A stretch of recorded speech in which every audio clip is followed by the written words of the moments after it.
doa-doa yang dipanjatkan oleh orang-orang muslim, lebih banyak password, lebih banyak rutinitas-rutinitas tanpa kolbu, tanpa melibatkan hati kita, tanpa hudurul qalbi. Katakanlah sebelum makan kita berdoa, Allahumma barik lana fima razaqtana wa qina adzabannar. Tetapi lisan kita berdoa dan kolbu kita tidak meminta kepada Allah Subhanahu wa taala. Nah, dari hal-hal kecil, lalu ketika kita hamdalah, apa betul hamdalah? Ketika kita istighfar, apa betul kolbu kita meminta ampun kepada Allah? Ini adalah sesuatu yang tidak sopan. Kita berbicara kepada Allah sementara hati kita melengos. Tak ubahnya kita berbicara kepada pejabat sambil bermain HP. Ini tidak sopan. Maka begitu pula ketika kita berdoa kepada Allah, pastikan doa kita adalah doa yang disertai dengan kolbu.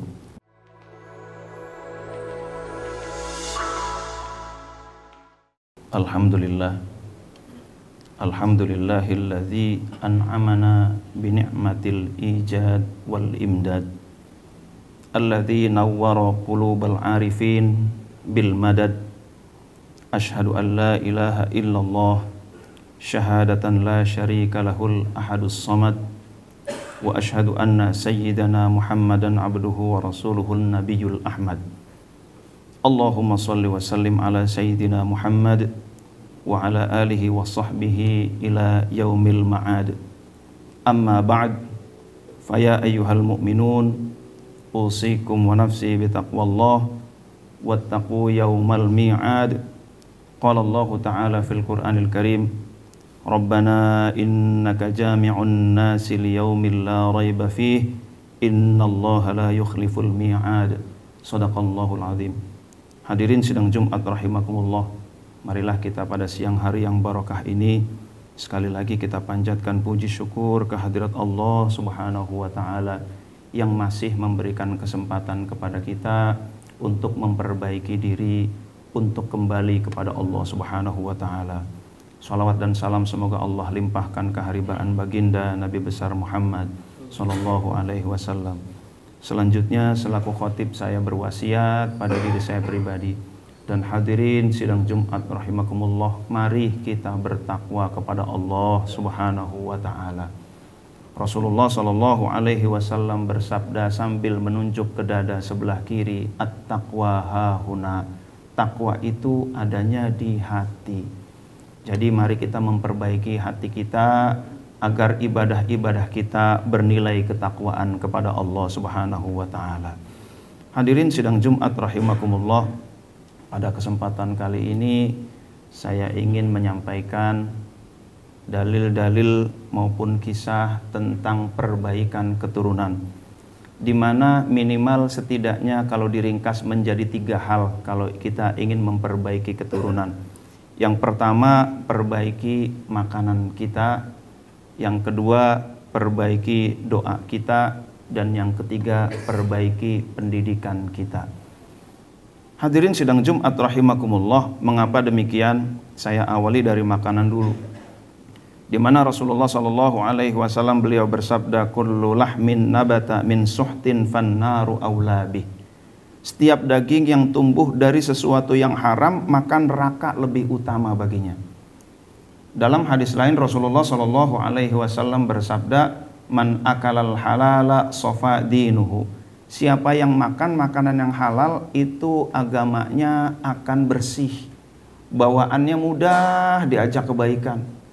Ada orang yang makanannya halal, syubhat pun tidak dimakan, ketika dia harus terjun ke lembah maksiat pun tetap diselamatkan oleh Allah Subhanahu wa taala. Ujung-ujungnya terbawa kepada kebaikan. Hadirin sidang Jumat rahimakumullah, maka ini fondasi yang sangat penting.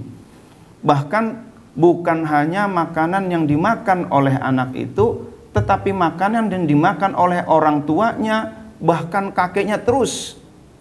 Hadirin sidang Jumat rahimakumullah, ada sebuah kisah di mana ada seorang hamba Allah bernama Thabit bin Zawtoh.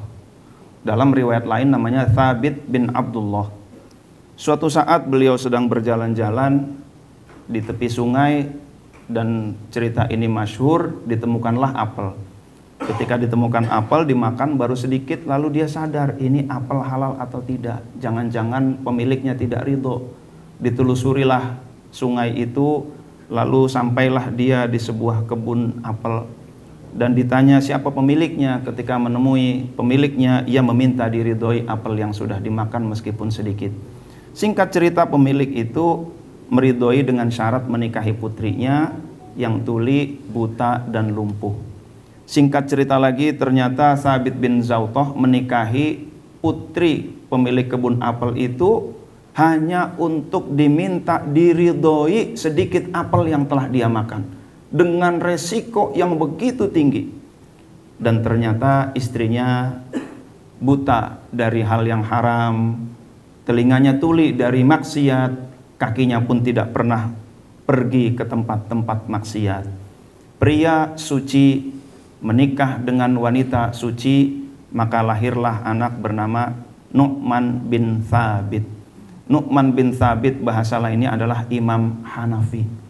Hadirin sidang Jumat rahimakumullah, jadi kalau kita ingin memiliki keturunan yang kuat, awali dari diri kita.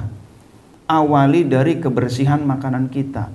Dan ketika kita mencari pasangan, carilah pasangan yang bersih dari dosa, pasangan yang jauh dari maksiat, maka inilah perbaikan keturunan.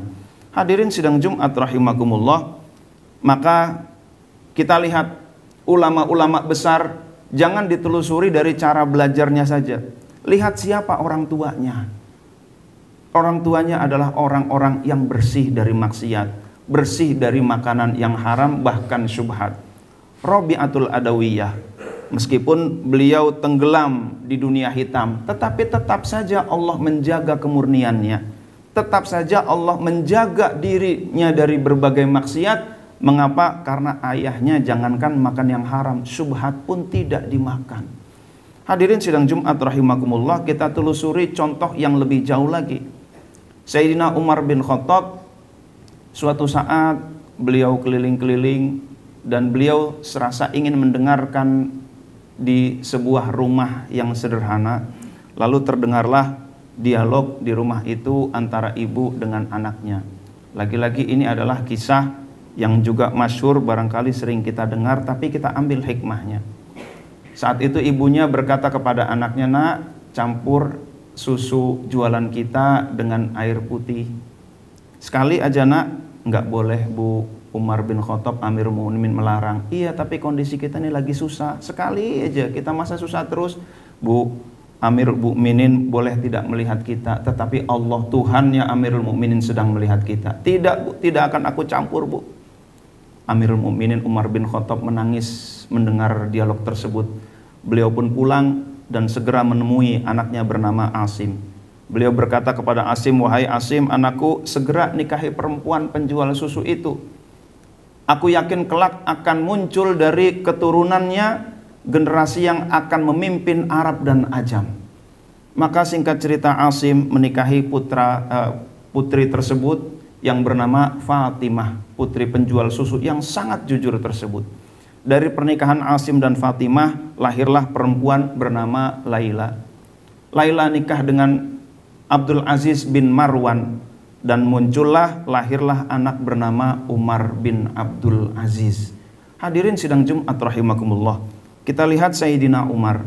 Beliau mencari menantu bukan dilihat dari kekayaannya karena jelas orang miskin, juga bukan dilihat dari kecantikannya karena tidak melihat, tetapi yang penting bagaimana perempuan itu adalah perempuan yang jujur. Maka kalau tidak anaknya, cucunya, cicitnya pasti menjadi orang besar.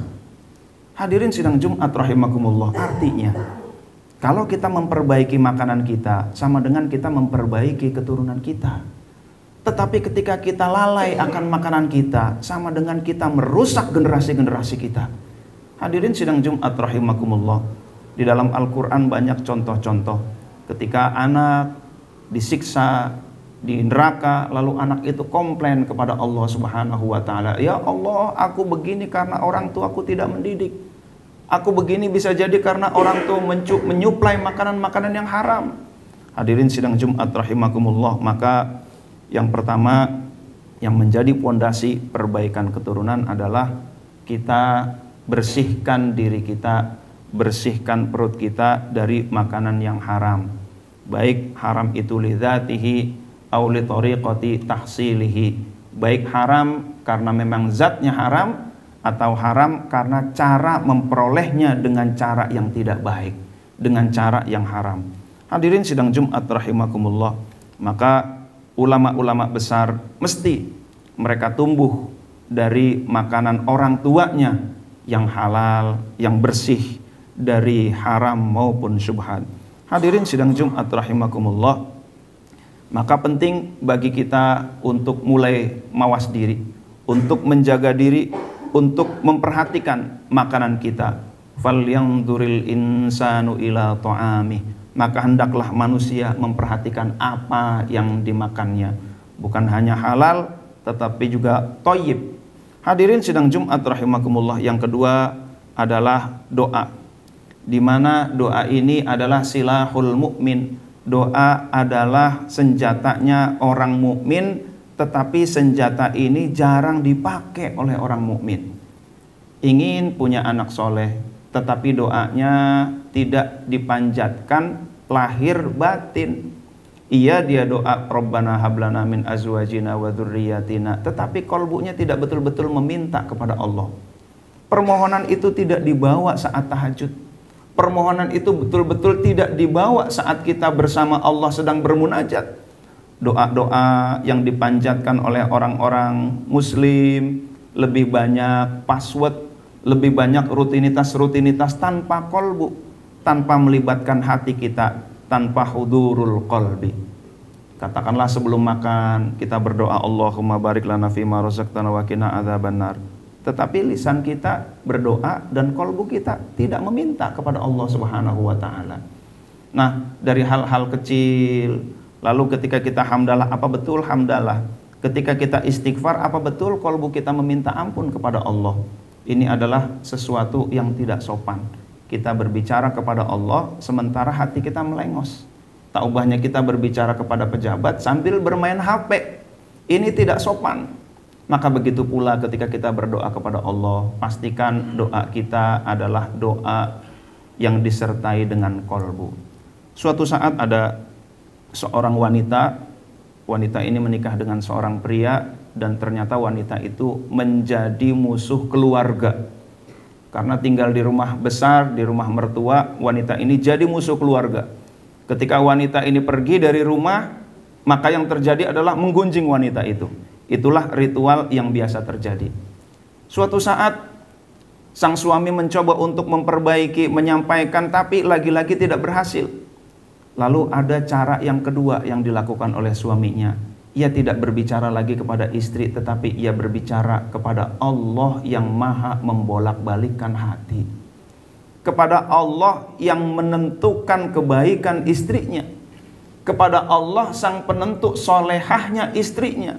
Ia menangis, ia menjerit, ia berkata, ya Allah, aku gak bisa apa-apa, ya Allah, aku sudah berikhtiar, aku gak bisa, ya Allah, aku memang hamba yang lemah, ya Allah, aku serahkan kepada Engkau, ya Allah, titip istriku, ya Allah, aku bersyukur mendapatkan istri dia, tapi tambahkanlah kesolehahannya. Hadirin sidang Jumat rahimakumullah, doa disertai bersyukur, doa disertai kerendahan hati. Ia bersyukur kepada Allah dan ia mohon ditambahkan agar lebih soleha. Hadirin sidang Jumat rahimakumullah, singkat cerita, keluarga besarnya kaget. Lalu berkata kepada sang suami, itu istri kamu apakan? Kok dulunya itu cemberut, sekarang setiap berbicara tersenyum? Kok dulunya itu karakternya buruk, kok sekarang jadi baik? Ketika suaminya main ke rumah keluarga besar, yang ditanya, mana istrimu? Mereka kangen terhadap istrinya. Hadirin sidang Jumat rahimakumullah, maka jangan remehkan doa, karena doa ini adalah senjata kita. Cuman kadang kita tidak menggunakan senjata kita dengan sebaik-baiknya. Senjata itu hanya sekedar hiasan, senjata itu sekedar rutinitas kosong tanpa makna, sekedar rutinitas tanpa ruh. Maka senjata itu senjata yang tidak akan bermanfaat buat kita. Hadirin sidang Jumat rahimakumullah. Dan yang ketiga adalah pendidikan, baik pendidikan intelektual, emosional maupun spiritual. Hadirin sidang Jumat rahimakumullah, mudah-mudahan Allah memberikan kepada kita keturunan yang soleh dan soleha. Allah memberikan kepada kita keturunan yang jauh lebih baik daripada kita, jauh lebih bertakwa daripada kita, keturunan yang dilindungi oleh Allah Subhanahu wa taala. Amin ya rabbal alamin. A'udzubillahi minasyaitonir rajim. Bismillahirrahmanirrahim. Wal 'asri innal insana lafi khusrin illal ladzina amanu wa 'amilus shalihat wa tawassaw bil haqqi wa tawassaw bis sabr. Barakallahu li wa lakum fil Qur'anil Karim wa nafa'ani wa iyyahu bima fihi minal ayati wa dzikril hakim. Aqulu qawli hadza wa astaghfirullahal 'azim li wa lakum wa lisairil muslimina wal muslimat wal mu'minina wal mu'minat fastaghfiruhu innahu huwal ghafurur rahim.